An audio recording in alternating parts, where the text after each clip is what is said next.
xiyyeeffatan kan hin ilaalamneef ta'uu ibsaniiru. Hojjettoonni kun iyyati isaanii guyyaa 3tti ilaalamee deebii kan kennamuuf ta'uu ibsamus ituu dhimmi keenya hin ilaalamin guyyaan 15 darbee jedhu. Gama kaaniin hagayya 13 bara 2015 akka lakkoofsa Itoophiyaatti kan hundeeffaman mootummaan bulchiisa naannoo Kibbaa fi naannoo Itoophiyaa waaltaaf hojiin gurmeessanii gara itti ramadamanitti geessu yeroo dhiyoo keessatti kan xumuramu ta'uun ibsameera. Filannoo keenyaan ala ramadamnee hojjettoonni jedhan kun deemuuf fedhii kan hin qabnee fi komee dhiyeeffataniif deebii eeggachaa akka jiran dubbatu. Deebii waan dhabneefis iyyata keenya garee iyyata dhaggeeffatu yookaan Imbaa Xabbaaqii jedhamu kan Itoophiyaa fi Komishina Mirga Namoomaa kan Itoophiyaatti dhiyeeffannaa jedhanii jiran. Waajjira piroojeektii gurmeessuu bulchiisa naannoowwanii biraa dhimma kanarratti deebii argachuuf yaaliin ta'e hin milkoofne jechuudhaan Yoonataan Zabdiyoos hawaasaarraa gabaasee jira. Pirezidaantiin Naayijeeriyaa Boolaa Tinuubuu kamisa kaleessaa yaada ce'umsa gara dimokiraasiitti deebi'u biyya ollaa Niijer keessatti akka barbaachisu dubbatan. Kunis ji'oota 9f biyyi isaanii dhuma baroota 1990mootaa keessa turte waliin waan wal fakkaatuuf yaada kana dhiyeessan. Hawaasni dinagdee biyyoota Afrikaa dhihaa yookaan ECOWAS erga loltoonni adoolessa 26 fonqolcha mootummaa Pirezidaant Mohaammed Bazoum aangoo irraa ari'anii booda mariin gaggeeffamu bulchiinsa siviilii deebisuu yoo dadhabe waraanaan gidduu seenuun akka furmaata dhumaa ta'etti ega doorsisee booda Niijer irratti qoqqobbii kaa'eera. ECOWAS ibsa kamisa kaleessaa baaseen Bazoum battalumatti aangootti akka deebi'an akka barbaadu cimsee ibseera. Kana malees aangawoonni waraanaa kan Niijer Pirezidaant Mohaammed Bazoum bilisa baasuu fi hojiitti deebisuu hatattamaan sirna heera mootummaa deebisuu qabu jedheera. Hoogganni waraanaa Niijer haaraan ajaja heera mootummaa iddootti deebisuuf yeroon ce'umsaa kan waggaa 3 turu barbaannaa jedhan. Poolisiin immoo jila Faransaay Niijer keessaa akka ari'u ajajaniiru. Kamisa kaleessaa galgala ministiriin haajaa biyya keessaa kan Niijer dhaabbileen tokkummaa mootummootaa dhaabbileen dhuunfaa yookaan NGO'n akkasumas dhaabbileen sadarkaa addunyaa godina hojii kan waraanaa keessatti akka hin sossoone dhorkuusaa beeksisee jira. Naannolee isaan kamtu akka miidhame kan hin ibsine yoo ta'u garuu tarkaanfiiwwan fudhataman haala nageenyaa amma jiruun akka ta'e ibsameera. Hojii yookaan immoo sochiin zoonii hojii keessatti taasifamu hundi yeroodhaaf addaan citeeras jedhee jira.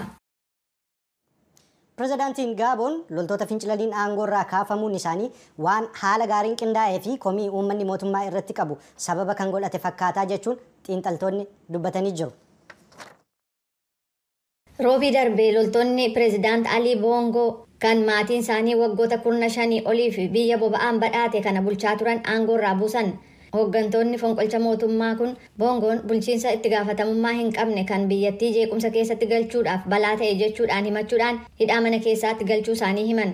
Boongoon filannoo pirezidaantii dhuma torban darbee gaggeeffame irratti injifachuun isaanii erga labsamee sa'aatilee muraasa booda hoogganaa waardiyyaa Riippaabilikaanotaa Gaaboon Jeneraal Biriis Nugeema hoogganaa haaraa biyyattii ta'uu isaanii televiziyoona biyyattii irratti ifa taasisan.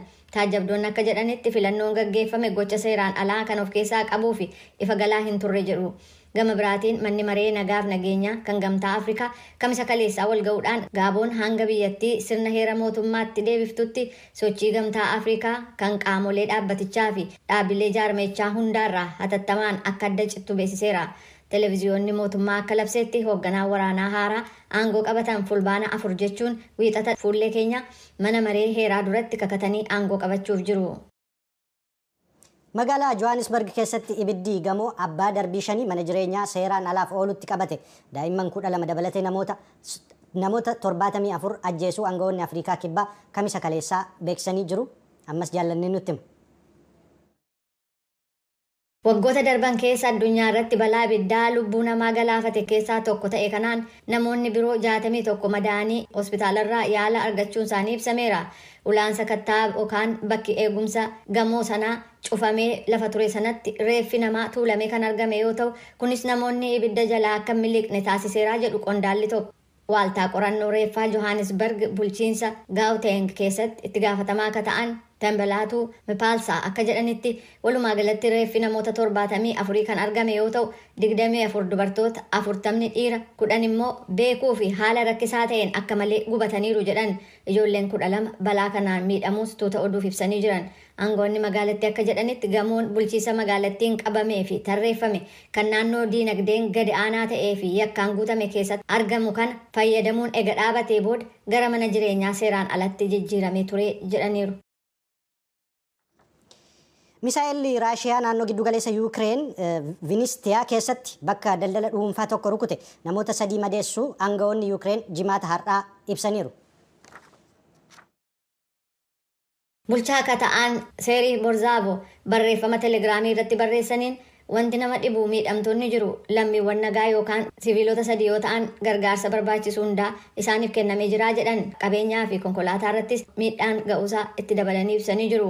Gama biraatiin immoo dirooniin Yuukireen jimaata har'aa ganama magaala Raashiyaa dhiyaa keessatti argamtu warshaa annisaa nikuleeraa guddoo biyyattii keessaa tokko ta'e rukuttee jirti. Qondaaltonni Raashiyaa akka jedhanitti warshaa Kurchaatoof keessatti argamu irratti miidhaan qaqqabeen jiru garuu yoo xiqqaate gamoon tokko miidhameera.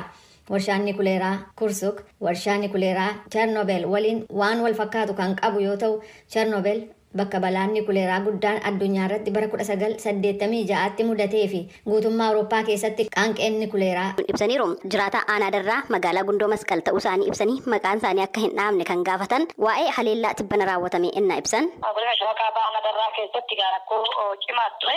Faannoon lola irratti bananii turanii gaafa guyyaa 21 lammaffaa bara 2015 jechuudha. Ganama gara sa'aatii tokko irratti lola nutti bananii jechuudha. Karaa gama ganda iluu godha caffee jedhamutti lola nu bananii sanboota kallattumaan humni isaan fayyadaman marraa beteedha miidhaa akkasumas aanolii hunda naannoo keenya jiran jechuudha. Uummata akkasitti fayyadamanii dhufanii jechuudha. Akkasitti miidhaa guddaa ture guyyaa gaafa bultii 21 dhukaasatu ture tuma fufee bulee gaafa bultii 22ffaa dhukaasa guddaa ture jechuudha. Gaafsadhaa guddaa qaqqabe nama 3tu wareegame siviilii nama 2tu du'e siviilii 3 illee ni madaa'anii jechuudha. Akka aanaa darraatti. Namni kun itti dabaluudhaan jiraattonni hedduun qe'ee qabeenya isaaniirraa baqataniiru jechuun ibsaniiru. Nama baay'eetu buqqa'ee jira. Dhukaasi akka malee cimaa ture waan ta'eef namni rifatee mana gadhiisee gara baadiyyaatti deemee jira jechuudha. Dhukaasi cimaan kan ture magaalarraa kiiloomeetira 3 irratti jechuudha. Leellan kun kan baname gama sadiini tokko gara Abbaadoo jedhamuun jechuudha gaddeeluu godha caffeetini inni tokko Fuutii biyya jedhamuun gara Kaabatini gama tokko gara Aduu dhihaatini kallattii sadiini lolli kun kan ture. Bakki itti dhukaasa jalqabe gaddeeluu godha caffee bakka addaa Qaawwaa jedhamutti jalqaba. Namni kan biraan yaada isaanii sagalee Ameerikaatiif kennan jiraata aanaa darraa ta'uu isaanii ibsuudhaan nageenya koofan sodaadhaa maqaa koo hin dhahinaa kan jedhan hidhattoonni faannoo akkamiin akka gara aanaa kanaa seenan yeroo ibsan. Gaafa guyyaa 21tti waraanni guddaan kun kan baname jarri asii lola bane kun hidhannoo guutuudhaan konkolaatuma naannoo konkolaataa Ayisuusii afuriitiin kan seenan karaa marraa bitee kana. Kanaaf yeroo kanatti namni haa isaan jedhan jiru qaamni mootummaatti naannoo san jira waraanni mootummaa jechuudha. Akka guddina qaba shaggar kanatti lubbuun hedduun jala wareegamni jira jechuudha. Gaafa daandii tokkorra deemnu konkolaataa dhaabee bare waraqaa eenyummaa eessa deemtan jedhee nu gaafatti bare poolisiin karaarra jirtu tiraafik karaarra jirtu nu gaafatti. Jarra kana garuu kan konkolaataa afurirra jechuun waraana suma baatu beeka Ayisuusii takitti nama beektu beekamaadha amma baatu jechuudha. Kanarraan hidhannoo guutuu gaafa isaan deeman namni tokko waraanni caacarra jiru illee dhaabuu hin dandeenye inni Gundoo Masqalirra jiru dhaabuu hin dandeenye jechuudha. Haleellaa kana ilaalchuudhaan qondaaltota mootummaa kan godina Shawaa Kaabaa aanaa darraa fi biiroo bulchiinsaaf nageenya Oromiyaarraa deebii argachuudhaaf carraaqqiin taasisne har'aaf milkoofne dhimma haleellaan raawwatameera jechuun jiraattonni aanaa darraa kaasan ilaalchuudhaan hidhattoota faannoorraa deebii argachuudhaaf carraaqqiin har'aaf taasisne hin milkoofne. Haaluma wal fakkaatuun baatii hagayyaa keessa naannoo Oromiyaa godina Shawaa Kaabaa aanaa abbichuuf nyaatti naannoo Amaaraarraa ka'uudhaan aanota daangaarra jiran gareen hidhattoota faannoo kun haleellaa irratti banuu isaanii jiraattotaa fi bulchiinsa aanichaarraa odeeffannee gabaasuun keenya ni yaadatama. Hoogganaan ajajoota waraanaa raayyaa ittisa Itoophiyaa Fiild Maarshaal Biraanuu Juulaa walitti bu'iinsa naannoo Amaaraatti uumame ilaalchuudhaan ibsa kennaniin rakkoon uumame sadarkaa yaaddeessaarra hin jiru jechuun ibsaniiru. ኢትዮጵያ መከላከያ ሰራዊት አማራ ክልል ሰሞኑን የተፈጠረውንና ሸኔ ቀደም ብሎ የፈጠረውን ችግር የማስተካከል ስራ ነው እየሰራን ያለ ነው። Raayyaan ittisa Itoophiyaa dhiyeenya naannoo Amaaraatti rakkoo uumameef kanaan dura immoo kan shanee raawwachaa ture irratti hojii sirreessuu hojjetaa jira. Hojiin kun gama lamaaniyyuu haala gaariitiin deemaa jira. Sadarkaa yaaddeessaa ta'urra hin jiru. Hojii xixiqqoo hojjechuu qofatu hafa. Raayyaan ittisaa amma naannoo Amaaraatti 10% lolaa jira. Haa ta'u malee sababa walitti bu'iinsa kanaan lubbuun lammiilee nagaa hedduun darbuu dhaabbileen falma mirga namoomaa fi jiraattonni ibsaa turuun isaanii ni yaadatamu. Beenishaangul Gumuz Mahammed Abdullaaziz wal waraansa waliinii Sudaan irraa dhiyeessuudhaan namootni gama aanaa Kumurukiin daangaa Itoophiyaa seenaa jiranii dabalaa jiraachuu sagalee Ameerikaatti himanii jiru. Namootni 13,600 ta'an gama Kumurukiin seenuu isaaniiti komishinarichi kan dubbatan. ሱዳን በተለይ ሰሜን ሱዳን እርስ በርስ ጦርነትን ተከትሎ ሱዳን ውስጥ ሲኖሩ የነበሩ ኢትዮጵያውያንና የሱዳን ዜጎችን በጦርነቱ ምክንያት ወደ ኢትዮጵያ Sudaan keessumaa waraana waliinii Sudaan kaabaa keessatti uumame hordofuun lammiileen Itoophiyaa fi Sudaan gama Kumurukiin Itoophiyaa seenan jiru. Kumurukirraan hanga ammaa namoonni 13,625 seenanii bakka tokko buufatanii jiru. Hedduun isaanii lammiilee Sudaanidha. Lakkoobsi namoota Itoophiyaa seenanii dabalaa jira. Namootni kun kan dhufan ji'a tokko keessattidha jechuun dubbatan. Komishinarri hooggansa sodaa balaa naannichaa obbo Mahammad godina Matakkal aanaa Gubaa keessattis namootni 17,000 caalan Itoophiyaa seenuu isaaniiti kan ibsan.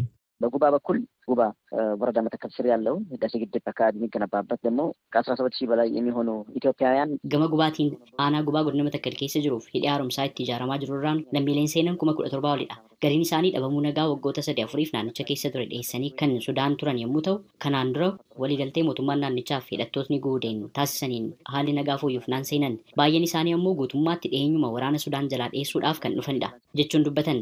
Jaarmayaawwan garaagaraa waliin ta'uudhaan namoota kanneen gargaaruudhaaf tattaafataa jirraa jedhan komishinarichi. ሰብአዊ እርዳታ ጋር በተያያዘ እኛም ሌሎች ለጋሽ ድርጅቶችንም በተቻለ መጠን የምግብ gargaarsa namummaa kan ilaalin dhaabbilee tololtotaa gargaarsa nyaataaf nyaata hin taane akkasumas maallaqa illee kan kennan jiru. Fakkeenyaaf Fannoo Diimaaf Baankii Addunyaa eeruun ni danda'ama. Nuti yeroo 2 nyaata geessineerra. Kanneen akka Fannoo Diimaa, UNICEF, Plan International fi kanneen biroos gargaarsa nyaataaf kan dhimma fayyaatiin wal qabatan taasisanii jiru jedhan. Komishinar Mahammad rakkoolee nu mudatan jedhan irrattis yommuu ibsan አሁንም ቢሆን በከፍተኛ ሁኔታ ስደተኞች እየተጨመረ ነው ያለው። አሁን ያለው ራሱ ammallee taanaan lakkoobsi godaantotaa dabalaa jira. Gargaarsi nyaataaf meeshaalee garaagaraa ni barbaachisa. Hanqina olaanaatu jira waan ta'eef. Inni lammaffaan godaantota gara buufata isaaniitti hatattamaan galchuu irratti hanqinootni ni jiru. Isa kana dhaabbilee tololtotaa waliin taanee furuudhaaf irratti waliin dubbataa jirra jechuun dubbatan. Jaarmayaa godaantotaa ka addunyaa IOM Itoophiyaatti dubbii himtuu kan ta'an Kaayiviiraa irraa dhimma kana irratti odeeffannoo dabalataa argachuuf yaaliin bilbilaan taasifne milkaa'uudhaa baatus walitti bu'iinsa naannoo Amaaraa keessatti mudate booda namootni wal waraansa Sudaan jalaa dhiyeessanii gama daangaa matammaatiin jiruun Itoophiyaa seenan lakkoobsi isaanii irrachuu gabaasa tibbana baaseen beeksisee jira. Jaarmayaan kun hamma giddu galeessa hagayya bara 2015tti namootni Itoophiyaa seenan 76,500 caaluu ibsee jira. Namootni kunneen daangaawwan naannolee gama Beenishaangul Gumuz, Gaambeellaa fi Amaaraatiin jiruun seenuu ibsee hangamillee haalli tasgabbii naannoo Amaaraa keessaa fooyya'aa jiraatuu fi gargaarsis gama daangaa Itoophiyaa fi Sudaanitti akka geeffamu eeyyamamus rakkoon geejjibaa jiraa jechuun beeksisee jira. Kanaafis namootni gama matammaatiin seenaa hin jiranii jedhe. Haaluma wal qabatuun jaarmayaa mootummoota gamtoomaniitti waajjirri qindeessaa dhimmoota gargaarsaa namummaa UNOCHA wal waraansa Sudaan keessaa dheessanii namoota gama Beenishaangul Gumuziin Kumurukiin seenan keessaa daa'imni tokko hanqina qorichaarraa kan ka'e dhibee busaatiin lubbuu dhabuu beeksisee jira. Waajjirichi namootni Sudaan keessaa dhufanii mana barumsaa Sharqollee Kumurukitti dhiyaatee jiru keessa buufatan 300 ta'an illee osoo barumsi bara itti aanuu hin eegalin gara bakka biraatti geessamanii qubachiisamuu qabu.